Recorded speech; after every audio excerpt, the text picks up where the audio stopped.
Je voudrais commencer en disant merci à Jean-Philippe et toute l'équipe d'organisateurs qui nous avons invités ici, de vous parler de quelque chose de différent, on va dire. Et on va aujourd'hui parler de 68, mais pas 68 en France, mais 68 en Irlande du Nord. Donc j'avais préparé une présentation, etc. pour l'écran, mais ça ne marche pas, vive la France. Et donc je vais essayer de le faire sans quand même. Je vais d'abord commencer en présentant le projet brièvement. Et c'est surtout un projet autour d'une collaboration avec un musée à Belfast en Irlande du Nord. Et je vais finir en parlant de ça. Mais j'ai aussi invité deux militants de l'époque de 68 de venir avec moi pour vous parler de leurs expériences de ces années-là, de ces événements à Belfast et à Derry en Irlande du Nord, et puis aussi des liens avec la situation internationale. Donc le titre de ma présentation, c'était 68 en Irlande du Nord, une mémoire enterrée. Je pense qu'on peut tous être d'accord que les années 68, qui est devenue la phrase pour décrire ce moment-là, était vraiment un moment transnational. Il y a un consensus de plus en plus fort autour de cette idée de 68 comme une année ou des années de lutte transnationale.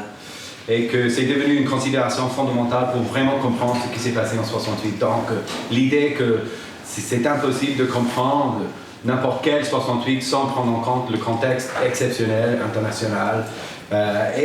En plus, tous les ans, la liste des pays qui font partie de ceux qui ont eu un 68 n'arrête pas d'agrandir tous les ans. Tous les 10 ans, il y a de plus en plus de pays.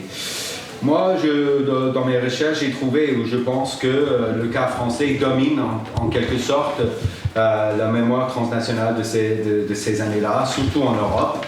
Et en quelque sorte, la France est devenue le 68 paradigmatique. Mais pendant que la liste des pays continue d'agrandir tous les ans et pendant que la France ou la domination de la France dans la mémoire transnationale devient de plus en plus fort, il y a un pays ou un lieu où on ne parle pas de 68. Il y a une absence d'un pays dans la mémoire transnationale de ces événements et c'est le cas de l'Irlande du Nord. Et je pense que c'est une faute. Et le projet que je mène avec le musée à Belfast a pour but de remettre l'Irlande du Nord dans la mémoire transnationale de ces événements, mais en même temps d'essayer d'expliquer pourquoi l'Irlande du Nord est absent. Donc, d'abord, qu'est-ce qui s'est passé? Donc, comme en France, les événements de l'Irlande du Nord ont commencé avec de la répression policière et ont fini avec une élection, comme en France. La chronologie marche très bien parce que les événements en Irlande du Nord ont commencé en octobre 68, donc juste après les événements en France. Mais en même temps, lorsqu'on regarde le déroulement des événements en Irlande du Nord, on peut trouver un peu le même déroulement qu'il y avait en France. Donc ça a commencé avec un prélude, donc des problèmes qui étaient là, derrière, surtout en Irlande du Nord autour de la question de la discrimination. Et donc, il y avait de plus en plus de luttes, plus de manifestations qui montaient et montaient au milieu des années 60 pour arriver finalement avec l'étincelle de 5 octobre 1968 lorsque une manifestation paisible à Derry a été attaquée brutalement par les forces de l'ordre. Cette violence policière a déclenché du soutien parmi la population en général et mené à la propagation du mouvement de 68 en Irlande du Nord, surtout avec l'entrée en jeu des étudiants. Et j'ai deux étudiants là avec moi aujourd'hui. Des étudiants avec un mouvement étudiant qui s'appelait The People's Democracy, ou PD, le 9 octobre. Et arrivé à mi-novembre, là, on commence à parler d'un mouvement de masse parce que pas seulement on a des étudiants, mais on a aussi de plus en plus de la population en général. Cette propagation du mouvement mène à l'apogée du mouvement quand le Premier ministre de l'époque, Terence O'Neill, est obligé de passer à la télévision, comme c'est le cas en France, pour proposer des concessions, de céder aux revendications des manifestants pour essayer d'arrêter ce mouvement. Donc il cède à quelques revendications, mais ça n'empêche pas la continuation du mouvement. Et finalement, on a ce mouvement se tournant dans les événements de l'Irlande du Nord en 69, janvier 69, lorsque les étudiants de Queen's University à Belfast ont décidé de faire une longue marche entre Belfast et Derry. Et les deux personnes avec moi étaient sur cette marche.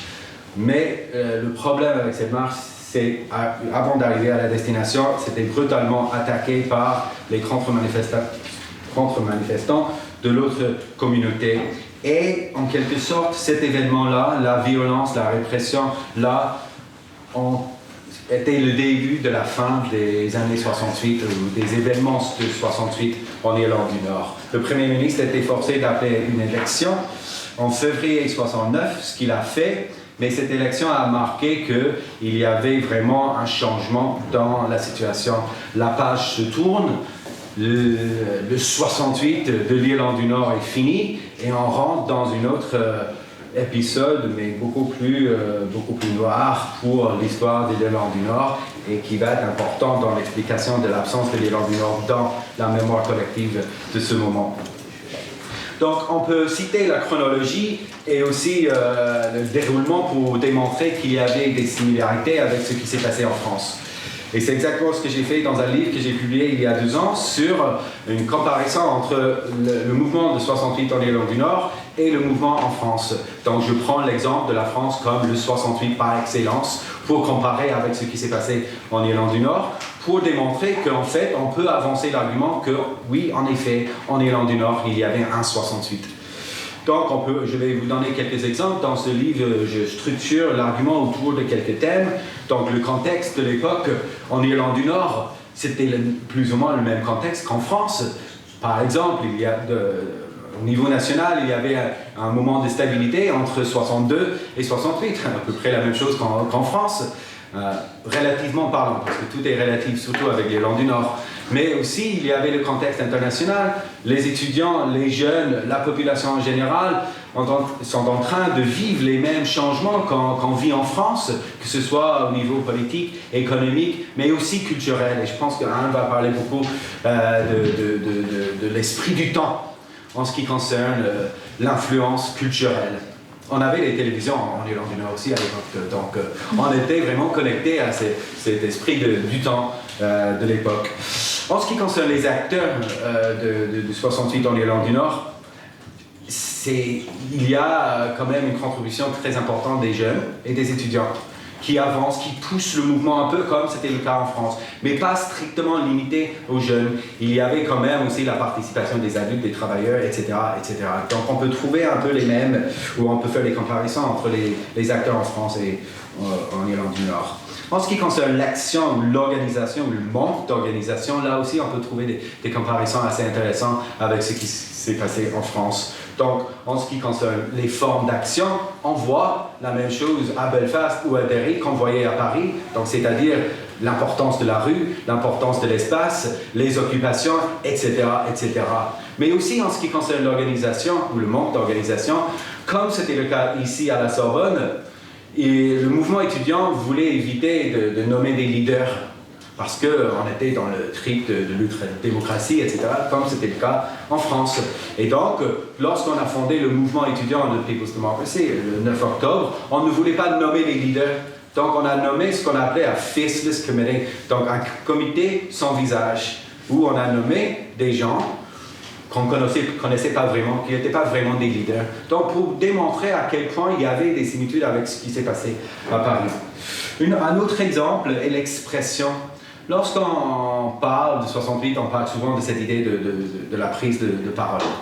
Et on peut voir plus ou moins la même chose à Belfast ou à Derry en Irlande du Nord. Et on voit ça dans les tracts, dans les discours, dans les débats, dans les occupations qui ont lieu à l'époque. Mais aussi, il y a un exemple que j'utilise très souvent pour démontrer qu'il y avait ce partage des formes d'action dans l'expression à travers l'exemple des posters. On sait tous, on connaît tous l'histoire des posters à Paris, aux Beaux-Arts, etc., etc. Mais les posters qu'on utilisait en Irlande du Nord copiaient exactement ce qui s'est passé en forme et en contenu, ce qu'ils ont vu à Paris. Il y avait même des gens qui étaient à Belfast, qui avaient fait le voyage à Paris pour voir ce qui s'est passé. Ils voyaient des posters et ramenaient les idées et ils ont produit les mêmes posters pour le mouvement à Belfast aussi. Donc on peut vraiment voir des similarités entre les deux. Et puis finalement, si on veut essayer d'interpréter les événements de 68, je ne veux pas dire que j'ai l'interprétation qui résout le mystère de 68, parce que c'est quand même un débat qui perdure, mais j'aime bien l'interprétation de mai 68 comme une crise révélatrice, qu'il y avait peut-être cette semblance de stabilité, que tout allait bien, etc., etc. Mais le mouvement a démontré qu'il y avait pas mal de problèmes qui existaient en dessous.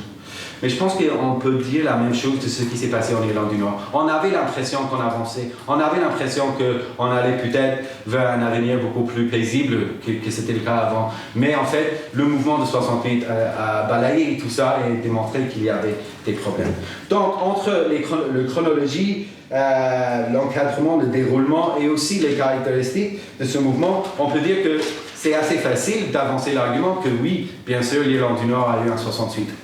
Ce que j'ai fait. Donc comment ça se fait que dans la majorité des livres sur 68, lorsqu'on parle de cette question transnationale, c'est très rare de voir l'Irlande du Nord sur la liste des pays qui ont eu un 68.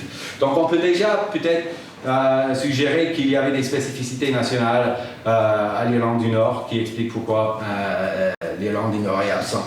Donc il y a des différences contextuelles et historiques. Donc, par exemple, la situation avec la Grande-Bretagne, les tensions qui existaient, faisaient qu'au sein du mouvement, ça créait des tensions qui n'existaient pas ailleurs. Donc, entre les acteurs dans le mouvement de 68 en Irlande du Nord, il y avait quand même beaucoup de tensions, surtout autour de la question de la violence. Parce que les modérés, les plus âgés, avaient peur parce qu'ils connaissaient la violence qui existait avant. Et ils disaient aux jeunes, il ne faut pas pousser trop loin. Mais les jeunes, ils poussaient.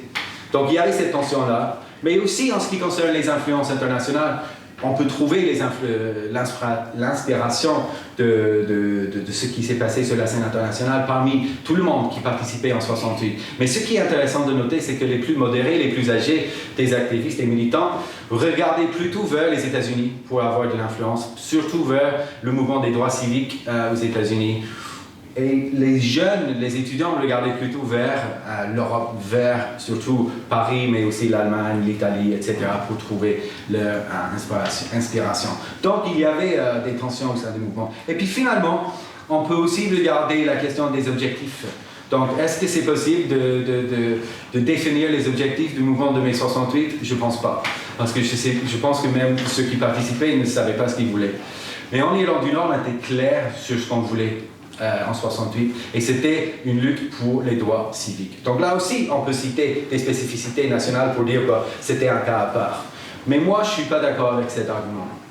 Moi, je trouve qu'on peut rentrer dans les détails de n'importe quel pays qui a vécu en 68 et trouver des spécificités nationales qui le présentent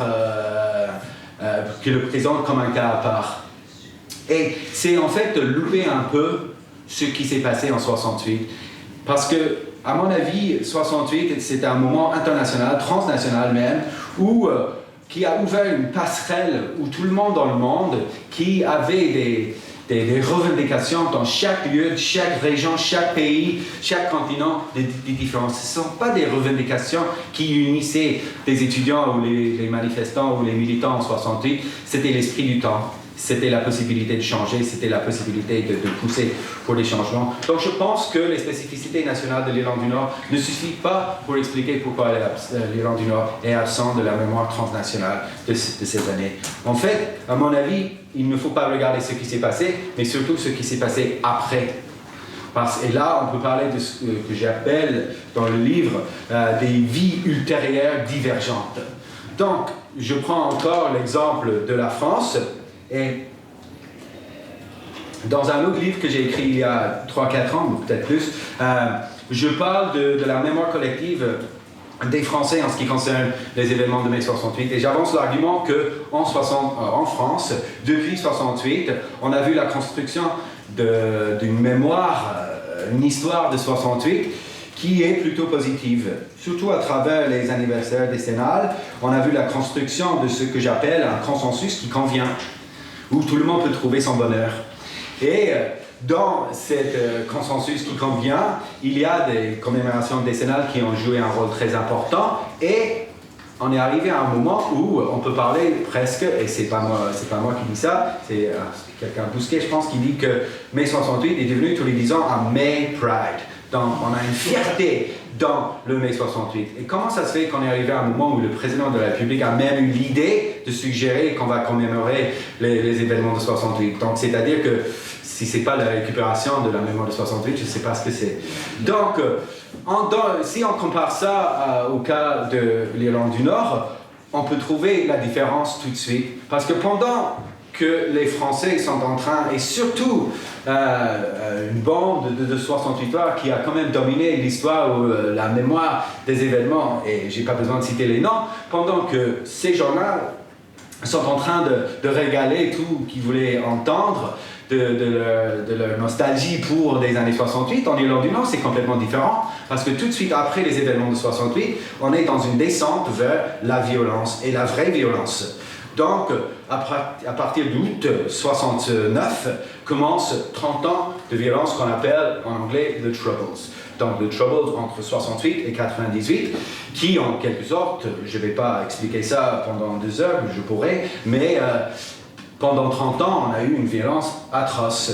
Et il suffit de citer le fait qu'il y avait plus de 3500 personnes qui sont tuées pendant ces années-là pour démontrer à quel point c'était un moment très difficile.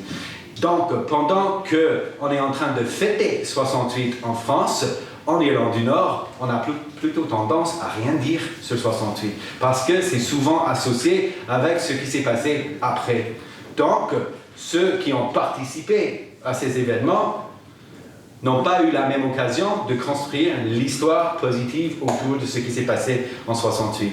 Et donc, on peut vraiment parler entre 68 et 98 d'une mémoire enterrée de ces événements de 68 en Irlande du Nord. Mais les choses sont en train de changer en Irlande du Nord. Donc, comme vous le savez, je suis sûr que depuis 1998, il y a eu l'accord de paix, le Good Friday Agreement, qui mettait fin au conflit en Irlande du Nord. Et beaucoup de choses ont changé en Irlande du Nord. Donc, dans ces 20 ans-là, Belfast a complètement changé, la vie a complètement changé. Mais ce qui est très important et très intéressant dans ces changements, c'est que ça a ouvert l'opportunité ou la possibilité de reconsidérer le passé.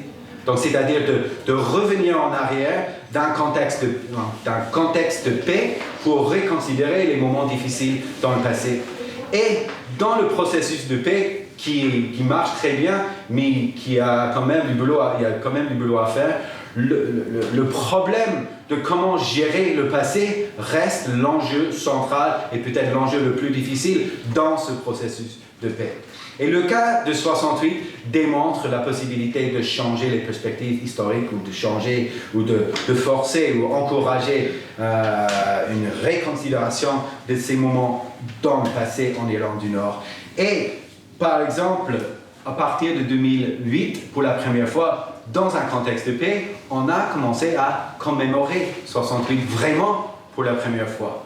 Donc on a eu beaucoup de colloques, beaucoup d'événements, des concerts, etc., pour vraiment commencer à parler de ces années-là. Beaucoup plus que c'était le cas pendant le conflit de Troubles. Donc en 2008, on a vu le début d'un processus qui va, à mon avis, mener ou qui verra l'Irlande du Nord retrouver sa place dans la mémoire transnationale des années 68. On voit que ça continue maintenant, ça continue cette année. Mais au lieu de rester regarder ce processus devant moi, ce défilé devant moi, j'ai décidé avec des collègues d'assister, de participer à ce processus de remettre l'Irlande du Nord dans la mémoire de ces années-là. Donc, depuis 2-3 ans maintenant, je mène un projet avec le Musée national à Belfast sur 68 en Irlande du Nord, avec le but de mettre l'Irlande du Nord dans l'histoire transnationale. Donc, ça a commencé avec une petite intervention. J'utilise beaucoup des entretiens avec des militants de l'époque. On a mis des extraits de ces entretiens dans l'exposition du musée. Et puis, pour la 50e anniversaire, on a presque fini de mettre en place une exposition titrée Les Voix de 68, qui va rassembler une trentaine d'entretiens avec des militants de l'époque, qui va faire le tour de l'Irlande du Nord, peut-être venir en France, aux États-Unis, etc., etc. Cette exposition s'appelle Les Voix de 68. Voices. Ouais, Voices of 68. Et donc, j'ai amené deux de ces voix avec moi aujourd'hui. Donc, on va entendre deux de ces voix maintenant. Donc, j'ai deux invités, deux activistes, tous les deux du mouvement étudiant de l'époque, de People's Democracy. Donc, d'abord, on a Anne Devlin, qui était lycéenne à l'époque, mais quand même activiste avec les étudiants à Queen's University à Belfast.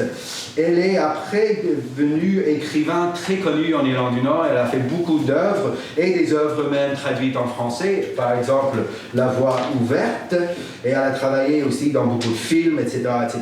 Et l'expérience de 68 a vraiment influencé sa trajectoire après et depuis.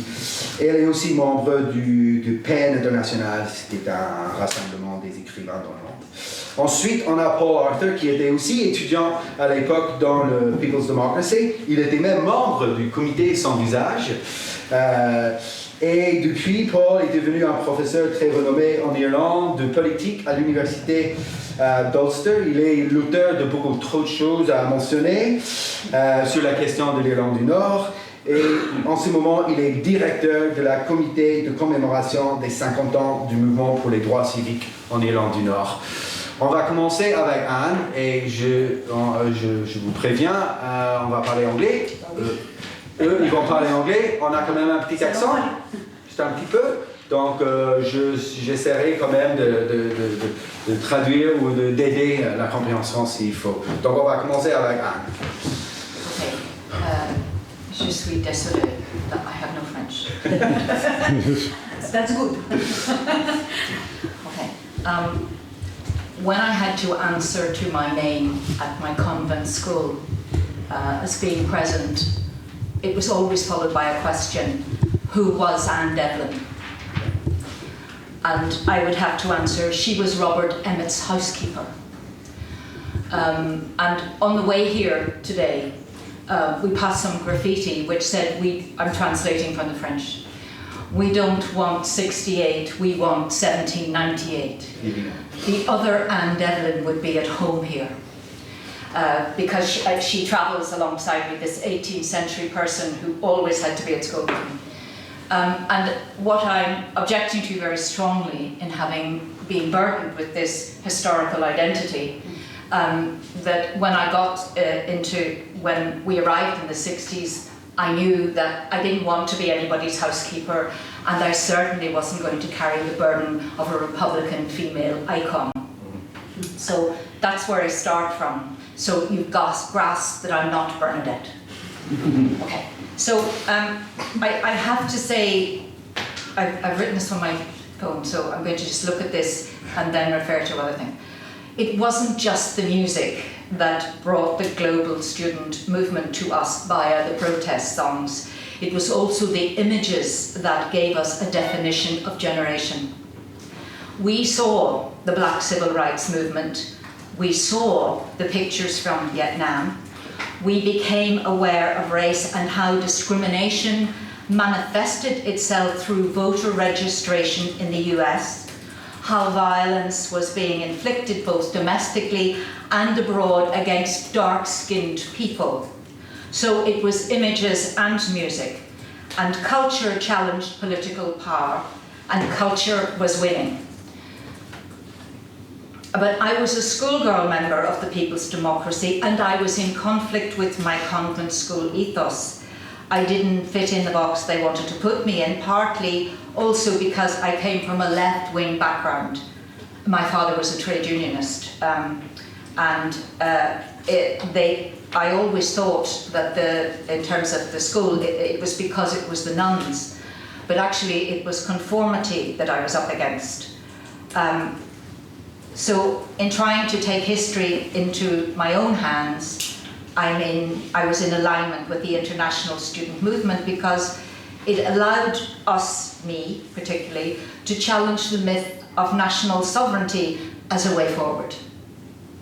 But the images also brought self-awareness. I became aware, especially after the violence that erupted at Burntollet, which I will refer to again, when I looked at a picture of myself being carried on the road, that I hadn't escaped anything at all, that what I saw was a pieta, and that I had not emerged from my Catholic Republican background. I was acting out, or it was acting through me. And the opportunity to refuse this possession came later with the next march, when the English students who criticised the People's Democracy for marching through Protestant areas insisted that we look at the Republic of Ireland,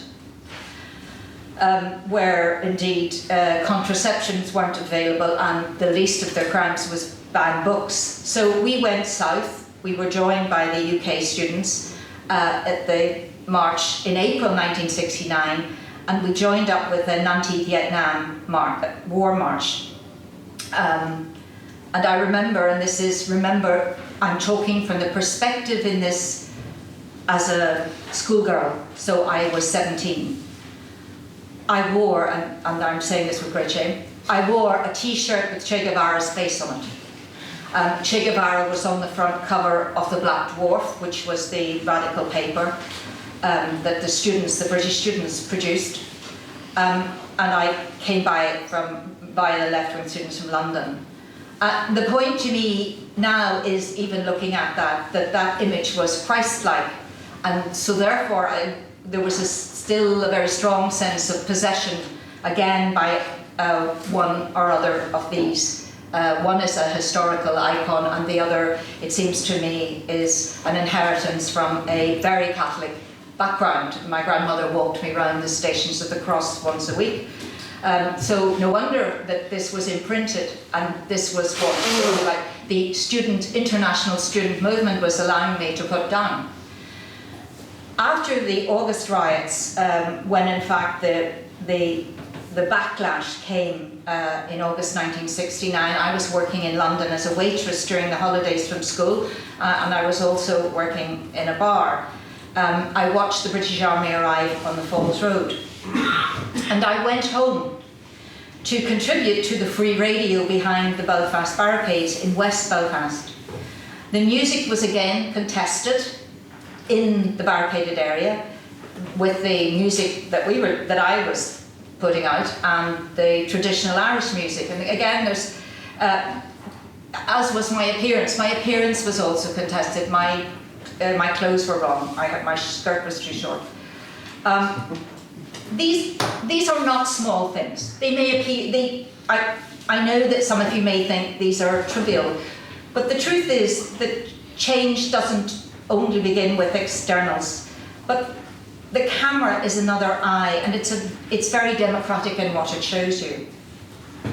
When I look at the pictures, the photographs from that period, I can see from pictures of what I'm looking at that we fell into the grip of what we were most trying to avoid, this martyr culture, this warrior culture.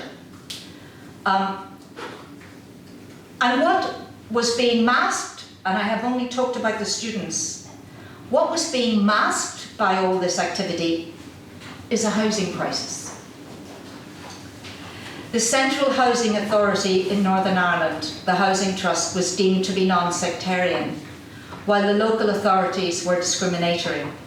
Between the Westminster and Stormont electoral register and the local government one, there was a disenfranchisement of 2,242 votes. There was 250,000 votes, basically, that were disenfranchised. So only the heads of the household could vote.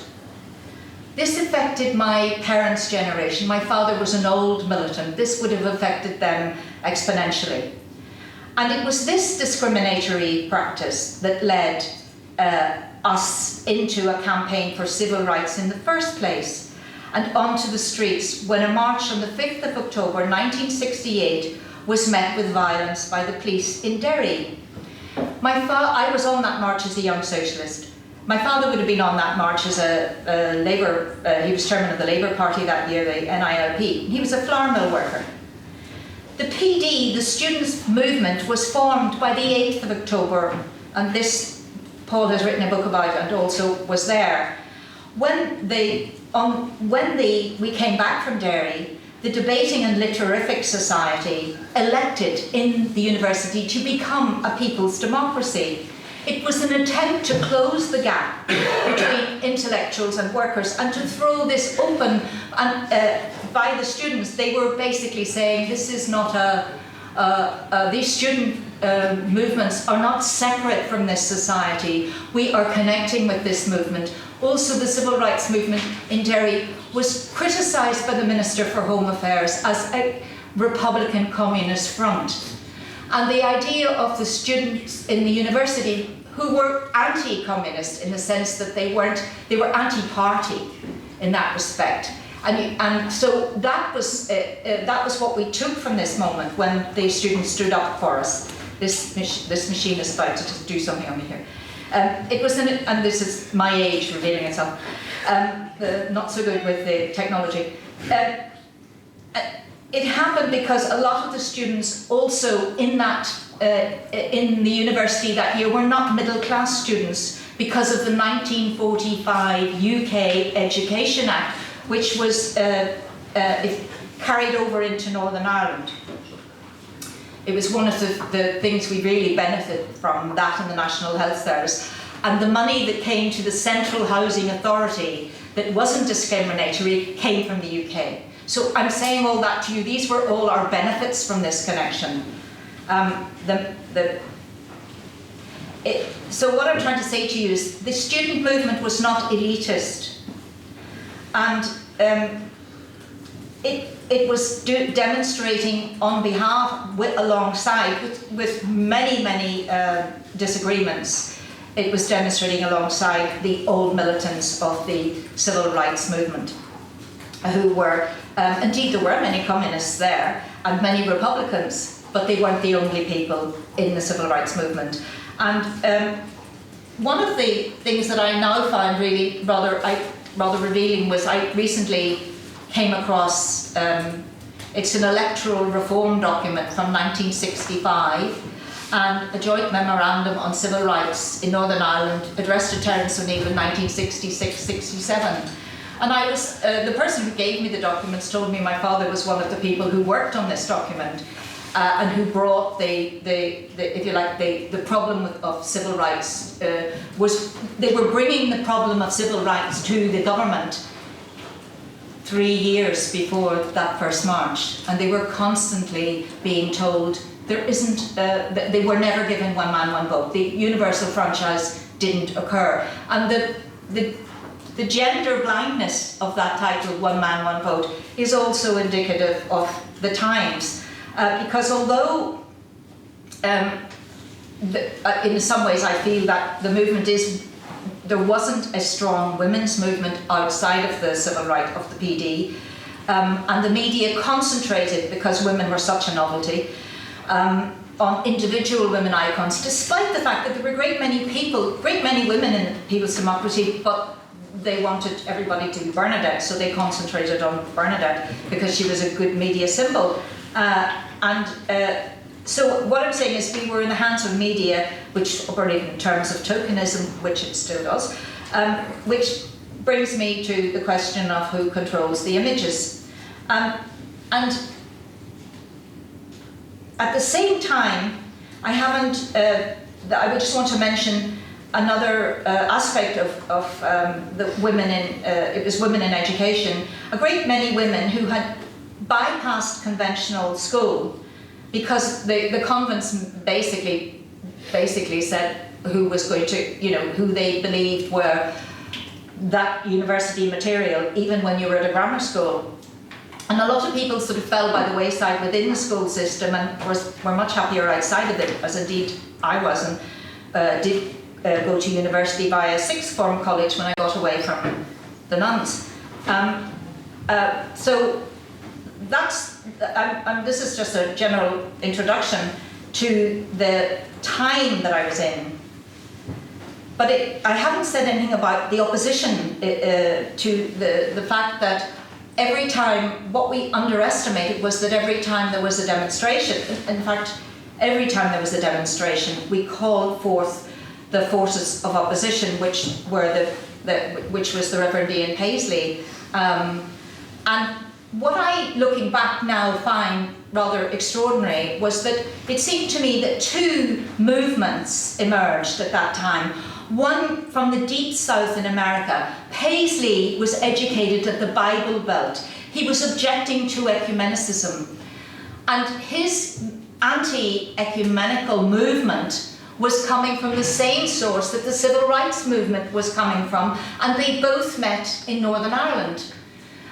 With this, and the civil rights movement, the black civil rights movement had this sense of itself as it's changed, but at that time it had a sense of itself as the suffering Christ figure that came from all that. And certainly, if you listen to King's speeches, there's very much this sense of some kind of, and he answers where he got rid of his fear. He says he didn't feel any fear because he had cosmic compensation, which I find extraordinary.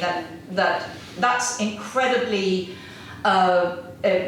mystical to me, and so that those things are very much what we were dealing with. And I still haven't told you about the violence, and I still haven't said to you, and then there was the police violence, and then there was the extraordinary, unbeknownst to us, violence of the rearming of the Republican movement. Okay. On va peut-être prendre des questions là-dessus après.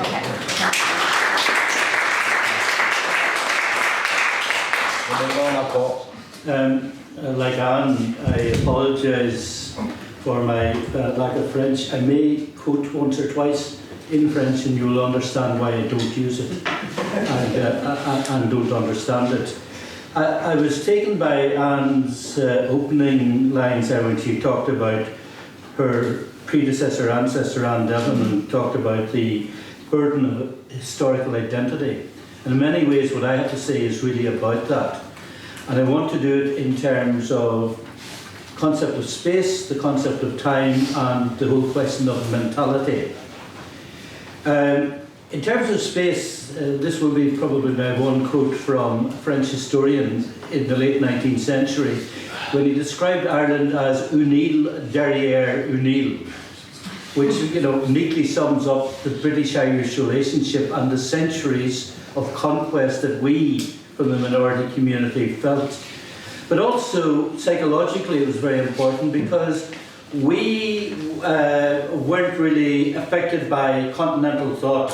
We really were closeted behind this much larger island.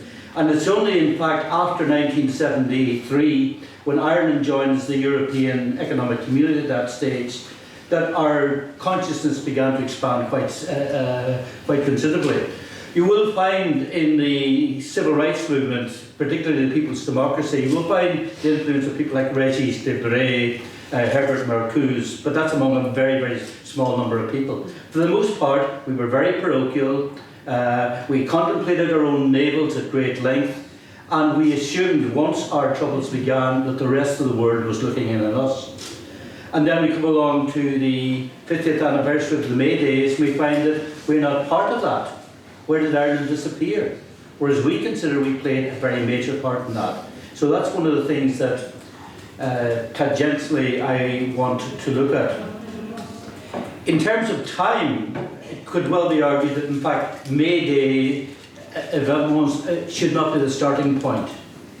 In the context of Ireland, I would go back to 1962, because 1962 saw the end of the IRA campaign, which had gone on from 56 to 62 to try and destroy Northern Ireland. It had been a disastrous failure.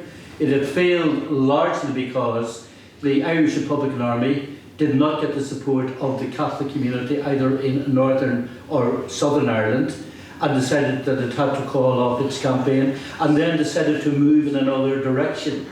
And the other direction was one almost of Marxist vaporizing, of becoming a sort of Marxist debating society when long debates went on about how do we unite the working class, north and south. And the Republican leadership at that time put great effort into social issues, particularly housing and unemployment.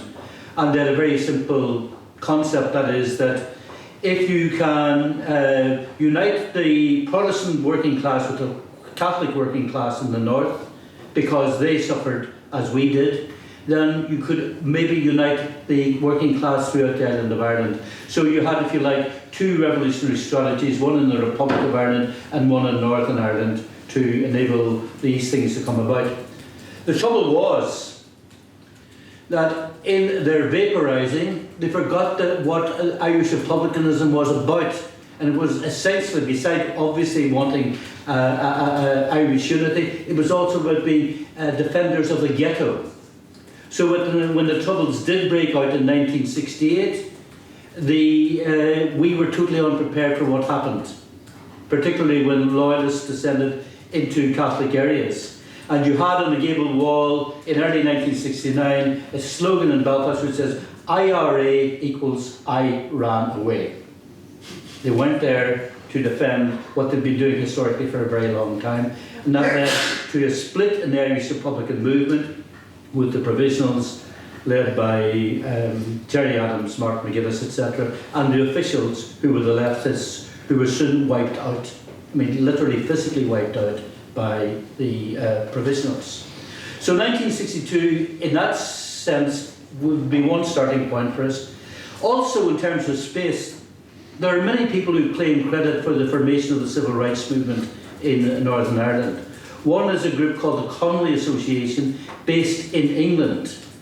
Irish emigres of leftist disposition, followers of James Connolly, a Republican socialist who'd fought in 1916 and died in 1916. And they actually organised a march in 1962 that went from Liverpool to London and took 2 weeks. And that is completely forgotten about. Or you can start with the beginnings of the Northern Ireland Civil Rights Association, formed in 1967. And what we see with the Northern Ireland Civil Rights Association is the generational split that was going to happen very quickly between it and the People's Democracy, to which both Anne and I belonged. There was that generational thing, as you had in France and elsewhere. So you could argue that that really is the starting point. But the key point was the 5th of October 1968, when we organised a march in Derry, which was seen as really the height of unionist oppression against the Catholic community.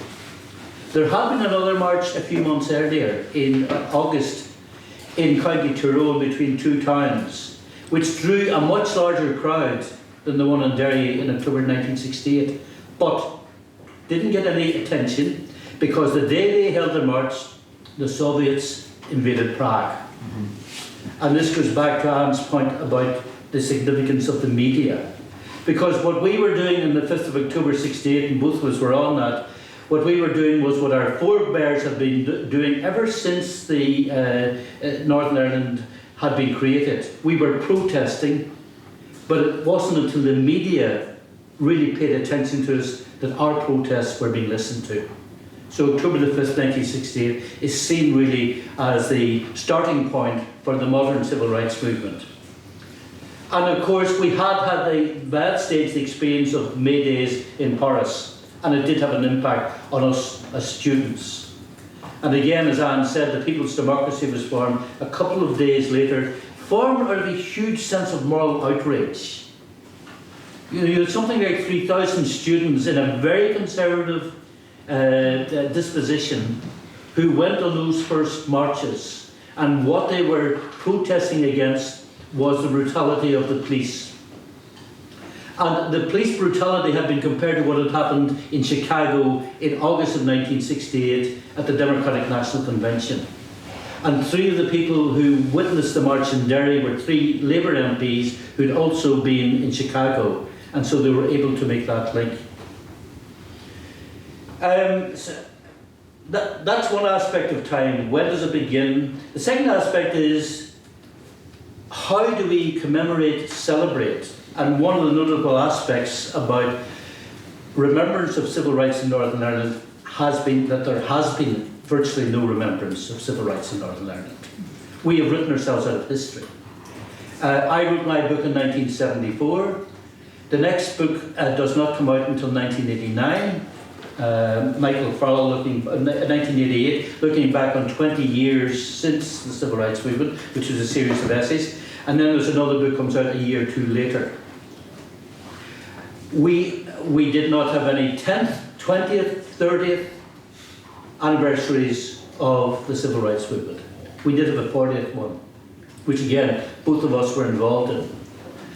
And when I look back on that, I think that to some extent, that was about nostalgia. That was about old comrades meeting together to talk about the good old days and what we had done. It wasn't that self-reflectory. And it's only, I think, in the 50th anniversary that we are being properly self-reflective.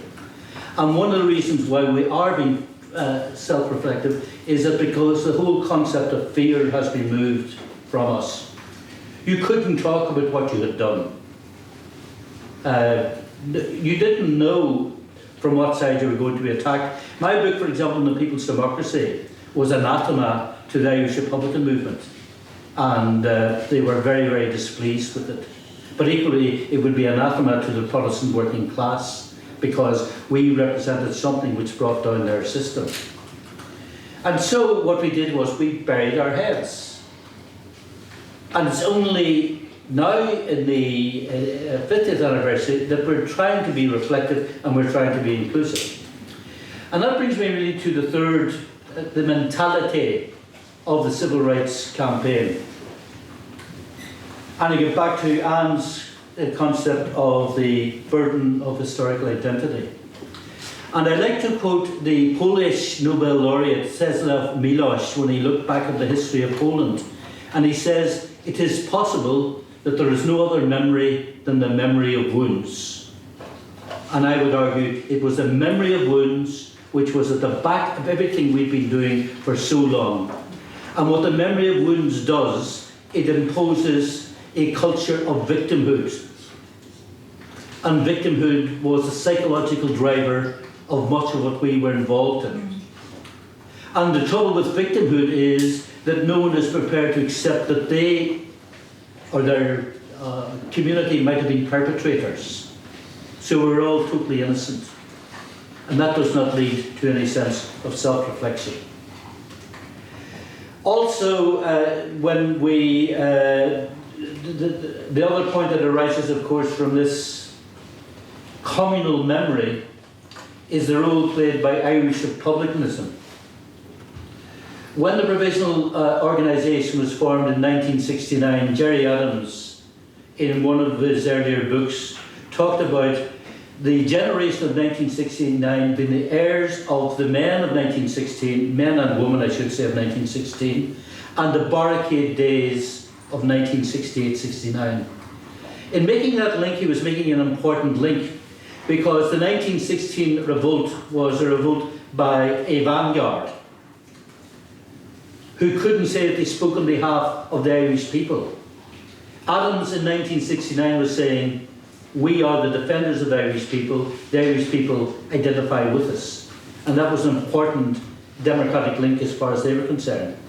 And of course, if you read the 1916 proclamation, it refers to the fact that in the past 2 centuries, there would be 7 occasions in which Irish Republicans had risen against British rule. And so 16 went back to 1867, which went back to 1798, which went back. So that's part of the burden, I think, of the historical identity, that we could always use history as a sort of quarry, where we could prove the extent to which we had suffered, but we had no sense in which we might actually have inflicted suffering in others.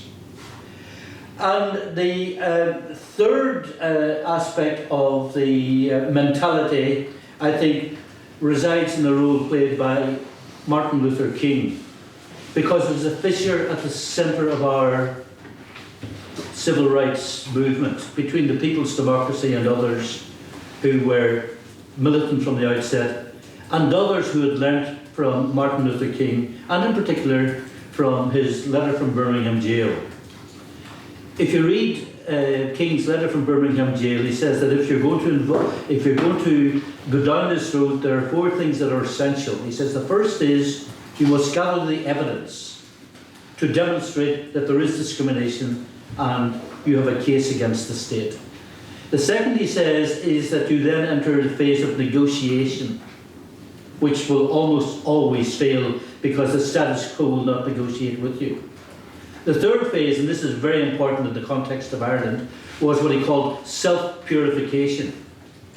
That before you go into direct action, you need to be ready for the consequences of it, and you need to be able to embrace non-violence, satyagraha, as a principle. And he said that once you've mastered all of that, you then go into non-violent civil resistance. Those of us who formed the People's Democracy had some experience. I first went to university in 1963. In my early years, I would have been protesting a great deal, particularly against the Vietnam War. I was used to demonstrations. I was used to sitting down and all the rest of it. And I believe that I belong to that non-violent tradition. But one of our intellectuals pointed out that students didn't realise that what you had in Northern Ireland was a condition of frozen violence. The violence had been frozen with partition in the 1920s, and that once it began to thaw, no one could know which direction it was going to go in. And so whereas we believed ourselves to be non-sectarian, we were beginning to pick at sectarian scalps, and that was to lead to the creation of the Ulster Defence Association and the resurrection of the Ulster Volunteer Force. So you had 2 warring factions with large-scale warfare implements, and therefore the outbreak of an incipient civil war, which went on for 30 or 40 years. Now, I mention all of that. Am I running out of time? Right. Okay. Very quickly. I mention all of that because I think that at the heart of our mentality is, besides fear, was a sense of shame. As someone who is supposed to be a political scientist, I don't think that political scientists spent nearly enough time looking at the concept of shame and how it infects what we do. One of the better books written on the Northern Ireland conflict is simply called Lost Lives. The story of every man, woman and child killed in the conflict. That is 3,600 in a territory of just over 5,000 square kilometres. And I think that is one of the things, that sense of shame was one of the reasons why we were not in position to some extent to celebrate, but certainly to commemorate what we've been doing. And there I leave it. Thank you.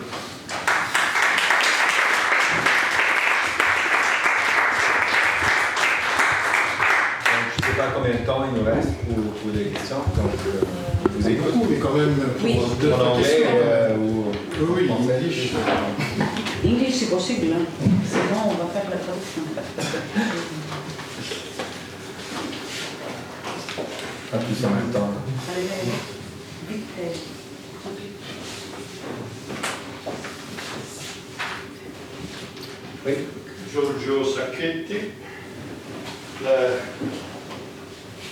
question de l'Irlande du Nord ainsi que la question du Pays Basque, la question de Palestine, rappelle pour le mouvement 68 A de l'Europe du Sud, je dirais, 2 questions, 2 nouvelles questions. La question de la violence politique et la question nationale. Question nationale qui va se mélanger avec la question de classe. Donc, je pense que c'est central. Vous avez rappelé la non-violence, Martin Luther King, Alors dans le 68, il y a ces questions centrales. La violence politique, et c'est une question vieille,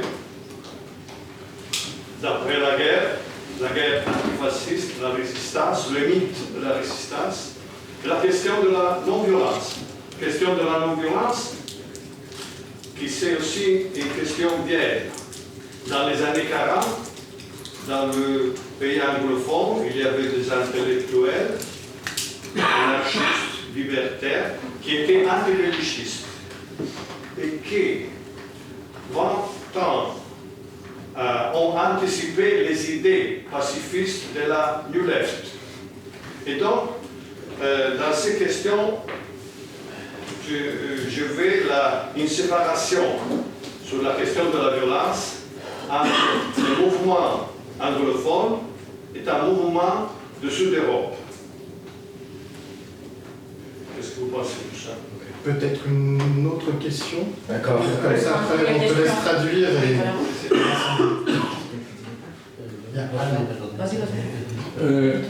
En français ou en anglais. En français, en ayant entendu, peut-être pas tout compris, les deux interventions, j'ai le sentiment que cette île derrière le Nil regardait beaucoup au grand large vers les États-Unis, autant peut-être plus que vers l'Europe continentale. Bon, c'est la question que je voulais voir un peu précisée. Aussi bien, disons, les influences que la question de One Man, One Vote, aussi bien, disons, la thématique que les modèles. Bon, c'est ma question. So the first question was, in terms of the relationship balance, and then the question of non-balance, is there a difference, say, between sort of Southern Europe and Northern Europe, sort of Anglophone countries, and where the question, there's a different relationship with the question of non-balance that separates what happens maybe in Northern Europe and what happens in Southern Europe, separates Ireland maybe from the rest. And the second question, which I think you making something to say about that, was the role of... C'était quoi la question déjà?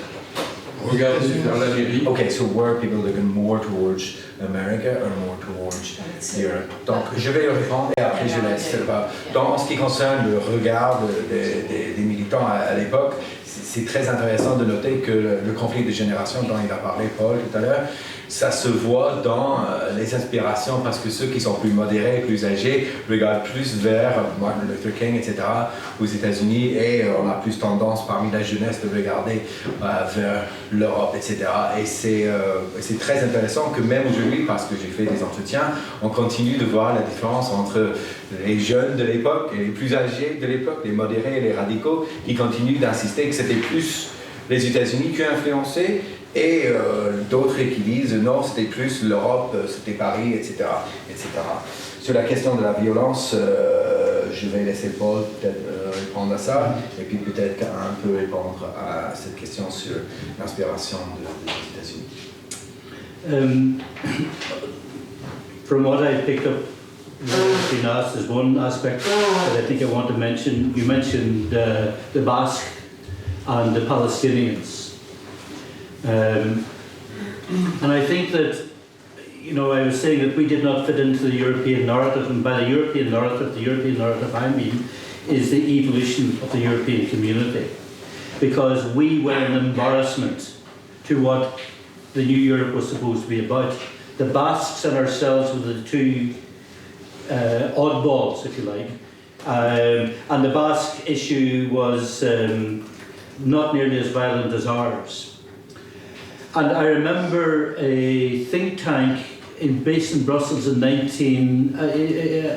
Pro Mundi Vita in 1973, describing the conflict in Ireland. It said you have to go back to the 17th century to look at, you know, that sort of mentality.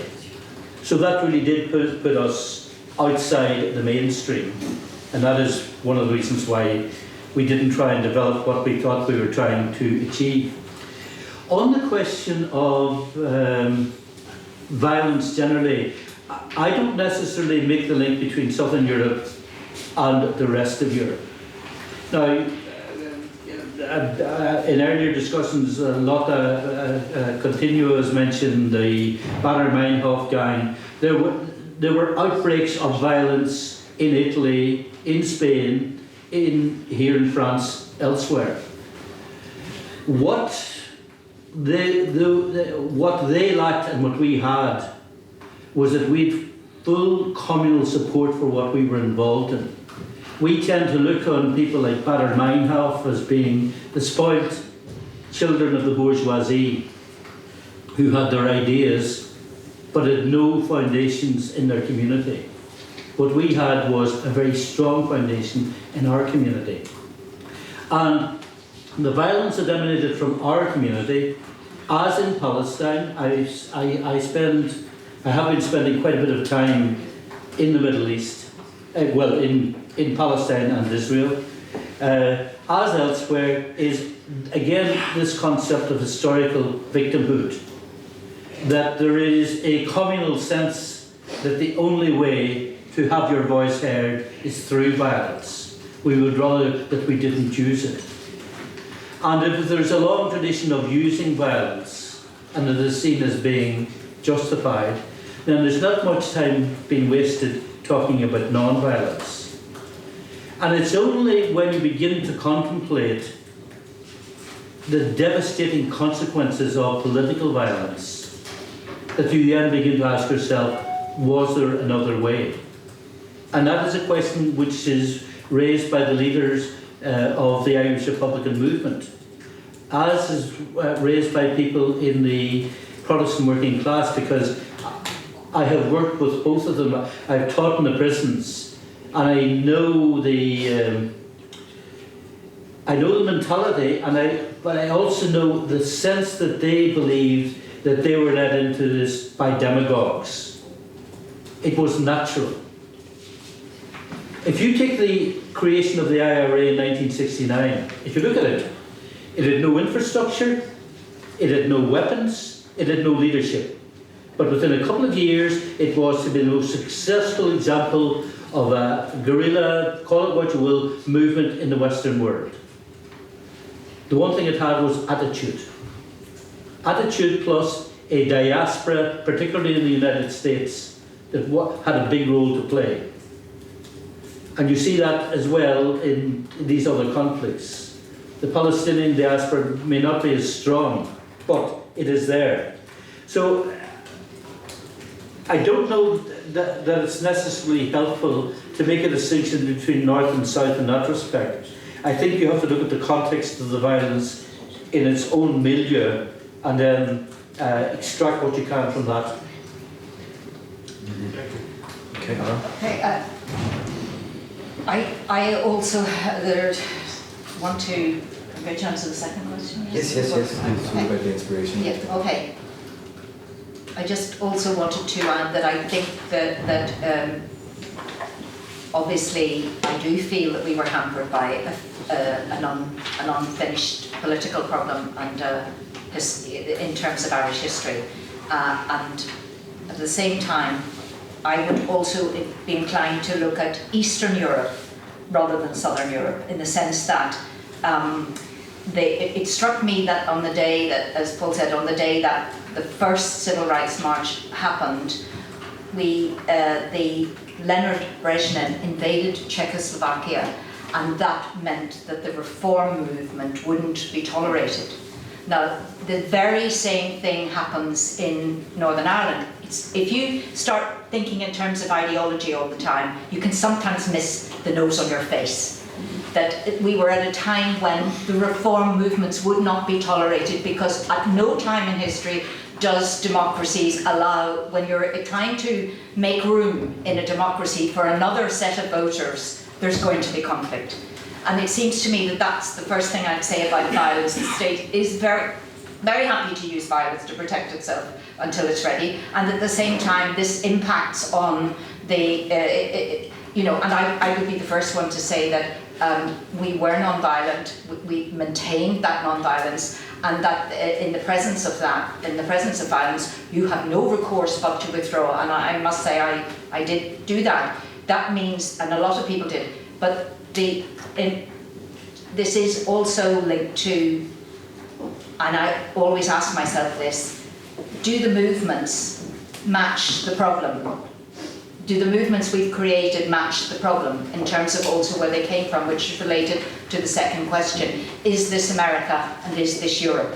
Are we always choosing between them? Now, the obvious thing about Europe was the language, but the camera brought the pictures to us, so that even if your French or German wasn't good, you were getting the pictures, and at the same time, this exposure to another culture, this exposure to Europe at that time, which was what was happening. Ireland was about the south of Ireland. We also have the problem, which in some ways is similar to East and West Germany at that time, that we had a country that was in two parts.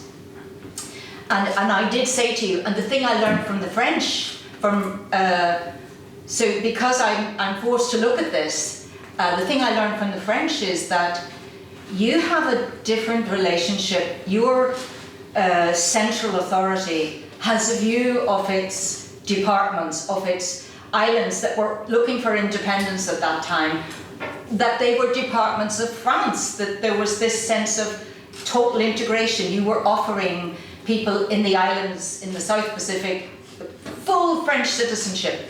Now, that as a strategy seems extraordinary to me as well. That wasn't what was happening with us. We were saying, we want the same rights as UK citizens. We are not being given the same rights as UK citizens. So our demands were coming from that. So we would also have, and also, I have to also say this about de Gaulle, he was to the left of Harold Wilson, you know. He did not support Vietnam. So I think there was a little bit of, what on earth, you know, I mean, it was better, you weren't going to be sent off to Vietnam.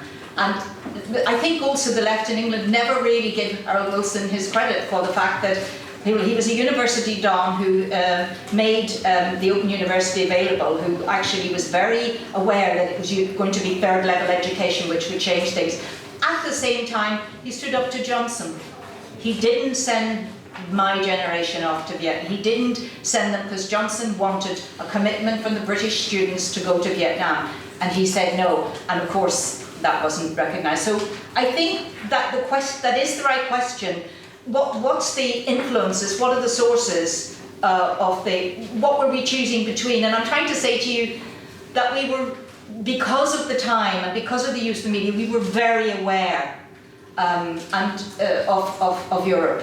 But we had to go and find out about it because of the language. And just finally, to link back to what Paul said originally about the civil rights movement, there is no, I forgot what I was going to say, but that's fine.